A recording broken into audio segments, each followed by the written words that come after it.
السلام عليكم. لا تنسوا الاعجاب بالفيديو والاشتراك في القناة تشجيعا لنا لنستمر بنشر المزيد إن شاء الله.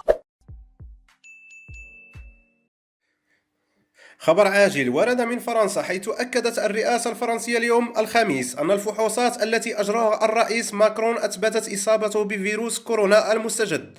كما سيتولى رئيس الوزراء الفرنسي مهمة إدارة البلاد الفعلية على أرض الواقع، بعدما أعلن الرئيس إيمانويل ماكرون أنه سيعزل نفسه عن الجميع وسيواصل العمل والقيام بمهامه عن بعد، بجانب أن جميع اجتماعاته القادمة سوف تعقد عبر تقنية الفيديو. وكذلك قام بإلغاء جميع رحلاته للخارج، بما في ذلك زيارته المقررة للبنان خلال الأسبوع الجاري.